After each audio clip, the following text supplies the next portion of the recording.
As we leave summer behind and approach winter, many of you may be wondering how you can keep your pool clean year-round. This morning, the Home Pro Show is here with some help. Let's get straight to the host of the show, Clint August. Hi, Clint. Hey, Heather, how are you? Good morning. Happy Monday. Happy Monday to you. Now, I'm sure either you have a pool or you've been to a friend's house or seen a neighbor's house with a pool that you just look at it and it's just green, it's ugly, there's leaves all over it. Don't you wonder why they spend all that money on that pool if they're not going to maintain it? Right. You always think that, and then you're worried if that is your neighbor's pool, what is it attracting that may get into your yard as well?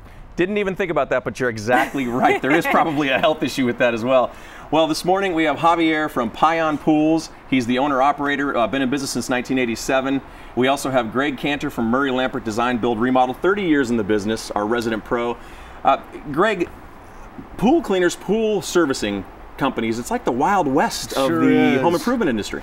I mean, there's companies out there that are not licensed, bonded, insured, and all those things. And then there's companies that do way too many pools in a day where they can't effectively service the pools properly, right? And so we have Javier here talking about his pool service. I mean, you don't mess with pools, it's chemistry, and you need to have somebody that knows what they're doing, and that's Javier Payan Pools. Correct.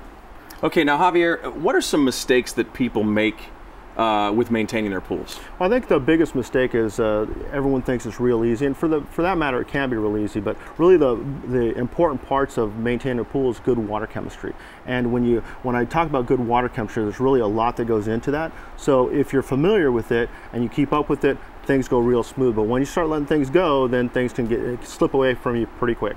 So what's the proper amount of time to service an average pool in a day? Well, a typical backyard pool isn't like an Olympic-sized pool, and if a pool's maintained and you do your routine, you can keep your time down 15 to 30 minutes on average if guys are well organized.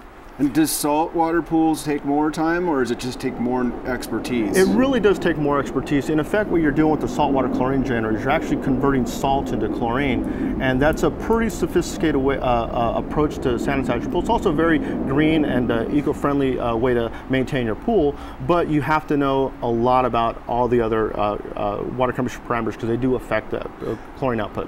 And besides doing maintenance, you also install equipment, update equipment, and you brought some products here that you install. Sure. So explain some of these things. Sure. Well, a lot of pools today, particularly pool and spa combinations, have got some level of automation. So here we have a couple wireless controls. What's new today and it's hot is you can actually control your pool and spa functions and temperatures with an iPhone. So we can be hitting our button and go home and use the jacuzzi if we want. Also, too, we have variable speed pool pump drives. The variable speed pool pumps are highly energy efficient, about 70% more efficient than your regular pump, but there's a certain level of sophistication that goes with them. LED lights are popular too.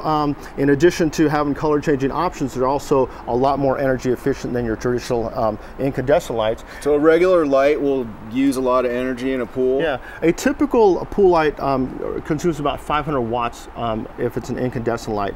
If you retrofit it with LED, they by comparison, about 70 watts. Okay. Now think about this too, Javier. You mentioned this off the air, which I really liked, your car analogy. When you have a pool, you want to maintain it properly. If you go out and spend $60, $70, $100,000 on a car, you get the oil change, you get your tires checked, all the fluids. It's much like your pool. You need to maintain it. Exactly, and it's not uncommon for people to spend $60, $70, over $100,000 on a pool in some cases, and that's exactly right. As you get into those more complex projects, things are sophisticated, and you want to make sure that you're dealing with a company that understands the sophistication of your swimming pool. And one other thing we want to point out before we get to the social media question here is that, a lot of pool companies in the business, they'll do like 20 to 25 calls per day, which means less time spent on your pool.